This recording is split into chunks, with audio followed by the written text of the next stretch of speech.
Hello, hello, hello. I had planned on putting on my makeup, and this is supposed to be an amazing video, right? On July 11th, the day after my last pitiful YouTube video, we had a house fire.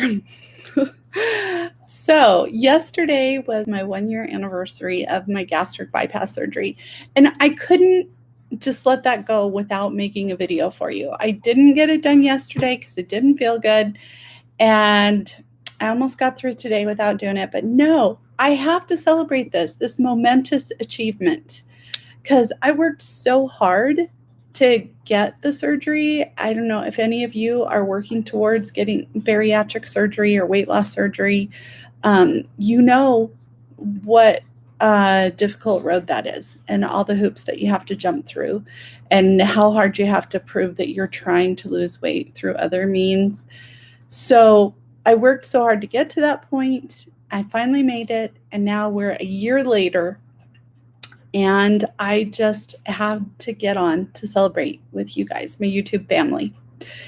And so let's start by saying, woohoo, I made it, and talk about the pros and cons.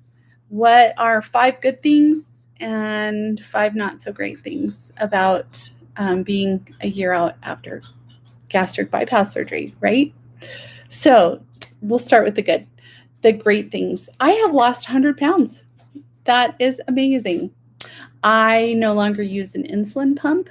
I haven't had my insulin pump since, I think it was January, February. It's been a while because it's almost August, and no insulin pump. What other good things? Oh, shopping for clothes is fun. It is so easy now.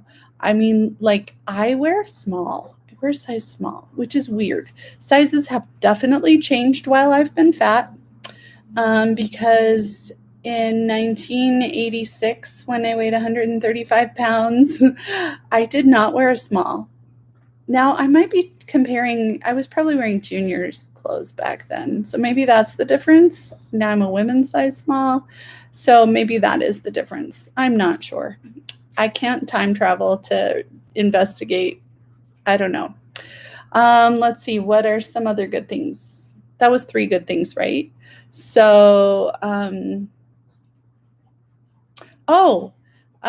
things like seatbelts, fitting in spaces. I flew to Arizona in May, and I had a first class seat, and I used to feel that those were like necessary. I bought it with points. I'm not a millionaire or something, but I bought it with points. And I used to feel like first class seats were necessary because I was so large. And I remember sitting there thinking, hey, there's a lot of room on both sides, and maybe I could sit in a regular seat and not feel like I'm being suffocated. So that was pretty cool. And yeah, I don't take up as much room as I used to. So yeah, I'm more comfortable in smaller spaces. So that's number 4. Number 5, what's number 5? Got to think of a number 5. There's got to be another benefit. Oh, I'm going to go back to the number 1 non-scale victory I had. I don't know. I cannot explain this. I can't guarantee this will happen to anybody else, but my high blood pressure went away on the surgery table. Like, I woke up from surgery and no longer had high blood pressure. The high blood pressure has never returned in the past year. And so, yeah, that's an interesting win. Okay, so now let's talk about the negatives.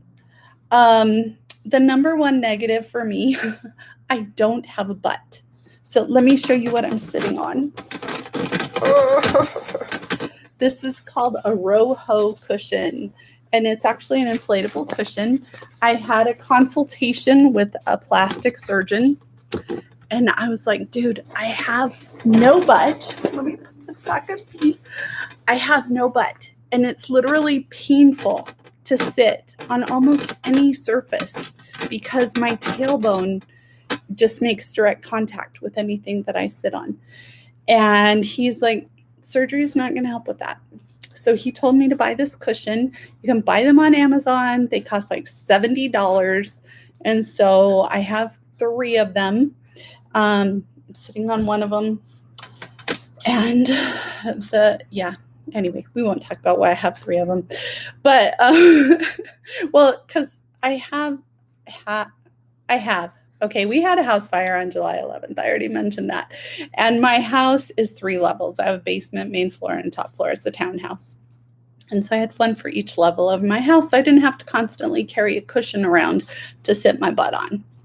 So may sound excessive to you, but I sit my butt down a lot and it was painful. And so, yeah, it feels important to me. Whenever I leave the house, I take one, I sit on it in my car. If I go to a doctor's office, I bring my cushion and I sit on it in the doctor's office, constantly leaving them places and running back and getting them, like in doctor's waiting rooms and things. But when I go to sit down again, I'm like, oh, this chair hurts. Where's my cushion? And so I've had several nurses run out to the waiting room and get my cushion for me. Or I had a friend run out we went to eat somewhere and I left my cushion in the car. So she ran out to the car to get my cushion. That is a downside. No but. And also I don't really have boobs to speak of. These are cups in a tank top. My boobs are not this big. These are big empty cups. So I have no curves. I am a stick person. So I can see why a lot of people have plastic surgery after a significant weight loss, because losing 100 pounds, I lost all my curves. I was actually mourning the loss of my butt earlier today. I have never had a large butt, but I literally have no butt. Like when I lay on my bed, my tailbone actually, I can feel my bone on the mattress. And you would think a mattress is soft, so that shouldn't be a big deal, but it's not comfortable. And if I were a healthier person, I would exercise. You know, there are butt exercises. My Pomeranian is right now trying to eat my Bernese Mountain Dog's food. I don't feel like getting up to do anything about it. Vinny! Vinny, stop eating Max's food, please. Okay, sorry for that interruption. But yeah, so I am bony. Number 2 concern, there have been times when I was really worried I was going to get underweight. I have not, actually. I've gotten really close to underweight. My goal weight was 135 pounds. That would have put me at 102 weight loss. I passed that up. The lowest I've gotten is 127. Vinny, 127.6, I think, was the lowest I got. And medically underweight for me is 125. So that's awfully close to underweight. So that was a little scary. Lately, I've had a little bit of swelling from, I don't know if it's stress or weather or what. And so that's got me up to 133. So I'm more comfortable with that. And yeah, so that was a little scary. Number 3 thing kind of goes along with that. I've had people look at me, and my dad is seriously worried about me. He told me, he recommended I have a milkshake every day to try to put some meat on my bones. And I'm like, I didn't say anything, but I'm like, number 1, the milkshake would make me sick, and I worked really hard to lose this weight, so I don't really want to gain it back. So yeah, that's not fun when people worry about me because they think I'm too skinny. Or when I first lost the weight, some people thought that I looked frail, but I am sick too, so that could lend to looking frail. Vinny!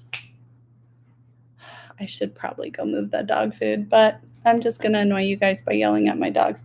So anyway, number 4 is it's really hard to eat. So I did have stomach issues before the surgery. So a lot of people may not have this issue, but if you have the surgery for the same reasons I did, you know, gastroparesis and diabetes, I don't know if you'll have these problems, but so animal products do not sit well on my stomach. And the like simple carbs, they raise my blood sugar really, really fast, and it makes me feel really, really bad. So my blood sugar is normal if I haven't just eaten, right?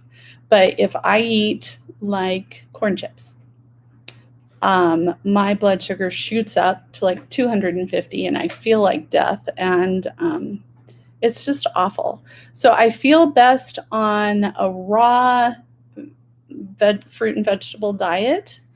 But with the high stress, we're going to go, this is going to be number 5. I can't stress eat without getting sick. That is really hard, because when you have high stress and you're used to going for the ice cream or the gooey cinnamon rolls or, that stuff that made me sick.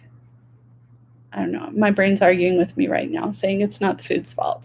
But anyway, there are comfort foods that, Vinny, don't think about it. There are comfort foods that we eat when we're stressed, and they do make you feel better. Okay, maybe they make you fat, maybe they raise your blood sugar, but now the sickness comes instantaneously. And yes, that does keep me thin, but man, it sucks when I just really wish that I could have a peanut butter parfait to make me feel good, right? So that's hard. So there have been days when I've regretted the surgery. Overall, I do not. Yeah, the benefits outweigh the bad stuff. Trying to think of a one-word thing to put in there, but I can't think of it right now. So yeah, we're living in a hotel right now because the house fire. So I don't have my pretty background or anything or my lights, and this is me right now. But my home health nurse comes to see me here, and I've got my dogs and my cat here, and we've got good insurance. And so in the end, I think everything will be okay. It's just getting through it. So the moral of this story is getting skinny is great.